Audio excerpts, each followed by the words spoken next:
हरि ओम। तो हम अयोध्या कांड में रामचरितमानस में राम के वन जाने की बेला है। वन जाने का अवसर आया है और सब लोग बातें कर रहे हैं। इस बीच में माता सीता को पता चला कि राम जाना है, तो वो राम वन जाने वाले हैं, तो वे कौशल्या के पास आके बैठ गई कि भाई हमारा क्या होगा। तो उनका सोचना भी स्वाभाविक है, बहुत चिंता की बात है, वो उलझी हुई है।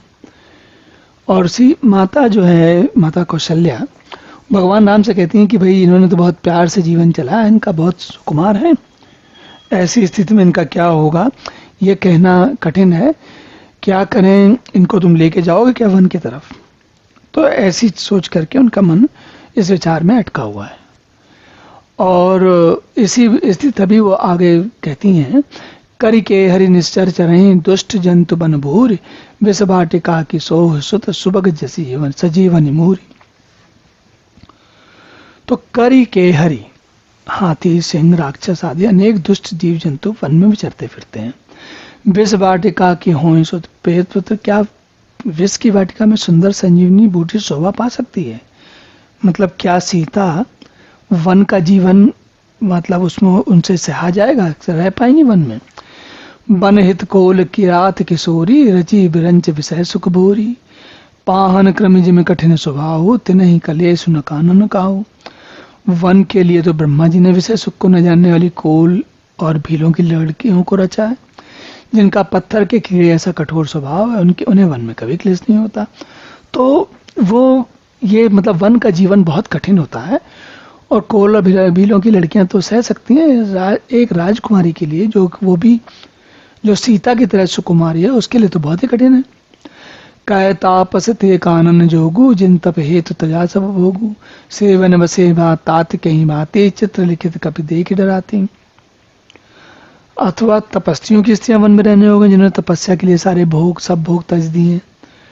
तो हे पुत्र, जो तस्वीर के बंदर को देखकर डर जाती हैं, वे सीता वन में किस तरह रहेंगी, कैसे रह पाएंगी?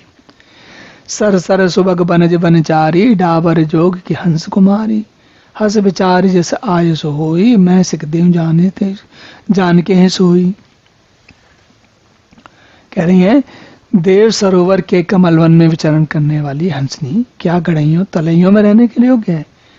तो उनको जितना सुख और सुविधा से रहने का अभ्यास है, वो वन में इनका काम चल नहीं पाएगा। लेकिन ये सब सोच लो, और सोच करके जैसी तुम्हारी आज्ञा हो वैसा कहो, मैं फिर जानकी को वैसी ही शिक्षा दूं। तो आप देखिए, माँ ने पूरी बात कही, सासू माँ ने पूरी बात कही, लेकिन बाद में बात राम पर छोड़ दी। क्यों छोड़ दी?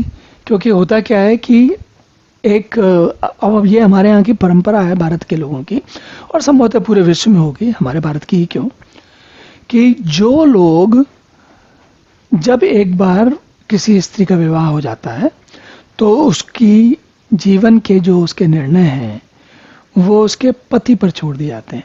अब पति पर छोड़, जैसे देखिए पुराना समय था तो ये बात हो रहा है कि केवल पति निर्णय लेंगे कि जाएंगे कि नहीं जाएंगे।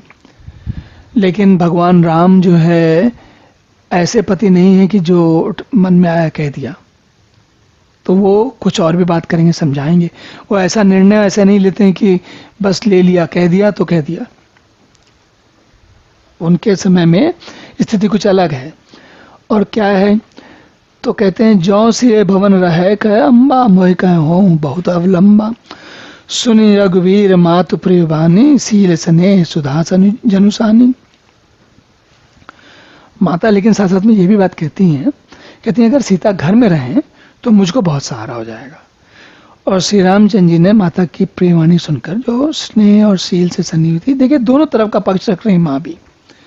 कह रही हैं कि सीता के लिए थोड़ा कठिन भी है, तुम्हें भी, तुम्हारी क्या आज्ञा है, और अगर रह जाए तो मुझे बड़ा आराम रहेगा। मतलब ये कह रही हैं कि ये बताना चाह रही हैं मुझे बड़ा आराम रहेगा। इसका क्या अर्थ है? भाई रानी महारानी है, कोई ऐसा तो है नहीं कि कोई साधारण स्त्री है जो उनको घर का काम काज संभालना पड़ेगा।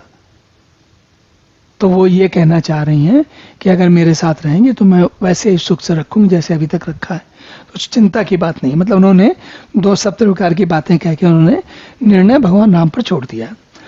और कही प्रिय वचन विवेकमय कीन मातु परितोष लगे प्रबोधन जान के प्रगट विपिन गुंदोष। अब माँ की सारी बात सुन के भगवान राम ने माता को संतुष्ट किया और फिर उनके वन के गुण दोष माता सीता जी को समझाने लगे।